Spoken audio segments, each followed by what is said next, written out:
all around the world as we're all trying to manage and get through this crisis, this global crisis that we're in. Hello from the Iron Paradise. I hope this reaches you well, or as well as can be. Again, I know that we're all being accountable and doing everything that we can to protect ourselves, social distancing, protect our babies, our loved ones, certainly our elderly. I have some elderly in my family. They're very high risk, so we're trying to protect them as best as we possibly can. Just finished my leg workout, with every post, I generally try and read all of your comments, even if there's 5,000 comments. I try to sift through them, and I realize that there's always a lot of questions that you guys send me that I never ask. So I thought, while we have some downtime for the next 2 weeks, 3 weeks, 4, 5, whatever it is, in between work, I know a lot of you guys like myself are working from home, trying to figure out our new business methodologies and things like that. In the spirit of entertaining you, I figured I'd answer some questions. All right, so first question that I get asked often is, well, when did I start working out? I first started working out when I was 12 years old. I had my first official workout was with my dad,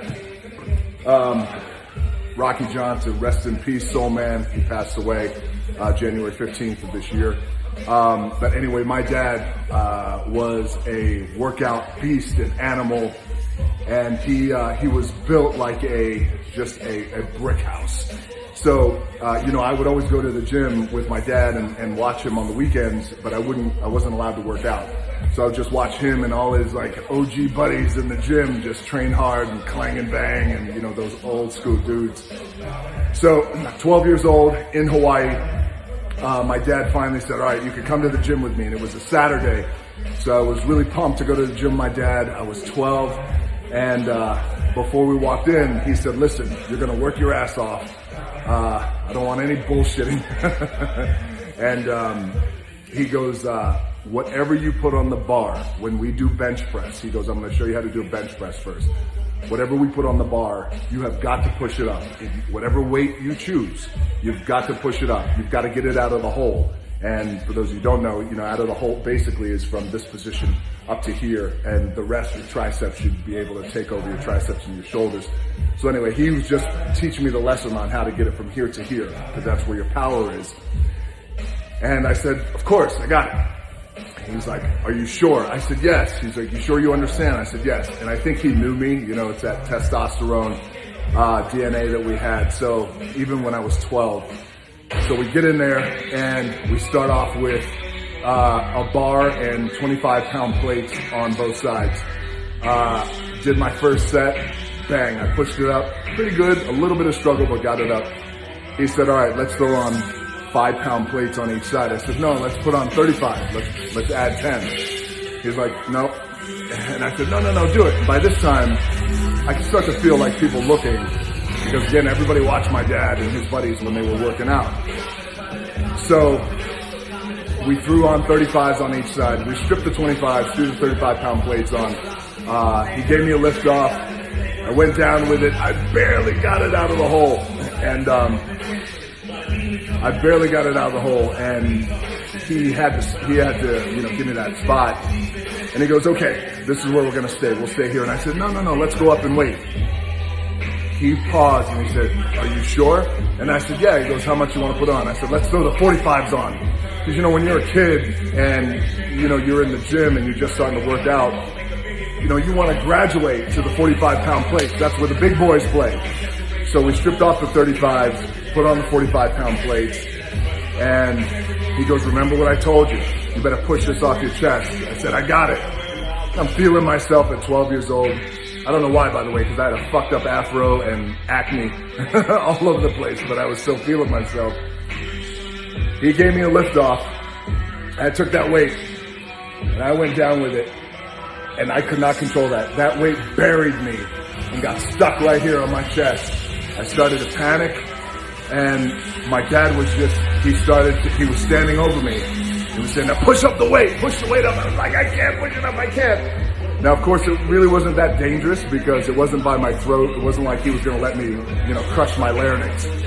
But my dad also, he was a tobacco chewer at that time, and he always dipped snuff. His gig was Copenhagen, and he didn't do it in the side of his cheek, he did it right here in his lip. So he goes, come on, push it up, and he's standing over me. And for those of you know, people who dip snuff, you're always spitting a lot. And he's got spit coming out of his mouth. It's falling on my face and shit. I'm getting embarrassed, I'm panicking, and he's like, push it up. I'm like, I can't. He goes, I'm not helping you, I told you. Now there's a big scene in the gym, everybody's looking. I tip the weight to one side, it goes off the bar. The other side, momentum goes off this bar, and it just clangs everywhere, and embarrassing as shit. I get up, you know how sometimes when you're so embarrassed, you get up and you just want to swing at somebody? Of course I wasn't going to swing at my dad, I was just like, shit. But you know you're the idiot who was responsible for all this. And he just looked at me, and he goes, now pick up the weights. I picked up the weights, and he goes, here's a lesson for you. He said, don't worry about other people looking at you, and don't ego train. Don't ever train for your ego. It doesn't matter who gives a shit who's watching you. You train for results, and you train with weight that you can control. That's how you're going to be a master, basically, in the gym, is what he was trying to say. And he's like, don't train for your ego, ever. He's like, there's enough idiots who are training for their ego, and they put on weight on the bar that they can't handle. And he said, do you understand? And I said, yeah, I understand. And he's like, all right, let's go finish. Now, at this gym, it was World Gym in Hawaii. It's not there anymore. It was in Waikiki on Kalakaua Avenue. And it's an open gym because the weather is beautiful. So there were the walls, the windows were just open. So it was like a gate, like a fence. Those were the walls. And my dad's like, okay, let's go. And he turns the spit out the window like a big load of tobacco spit. And he didn't see a dude out there who was painting. And this dude, you hear, what the fuck? You see the dude like come up like this, and you see him through the window, and he's got tobacco spit all over his face. My dad started laughing so hard, and I started laughing so hard, and my dad kind of just walked away, and I looked at the dude, and I was like, sorry. What an asshole, right? Okay, see you, buddy. And I walked away.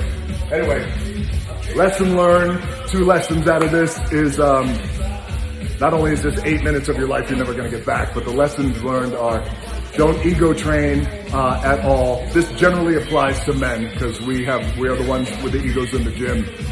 Don't ego train. Don't train for your ego. Train for results, and throw on weight that you can handle.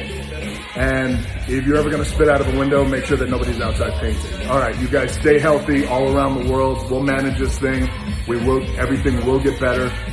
We have to stay calm in the pocket, as we will for sure persevere, us as a nation and you guys around the world too. All right, stay healthy.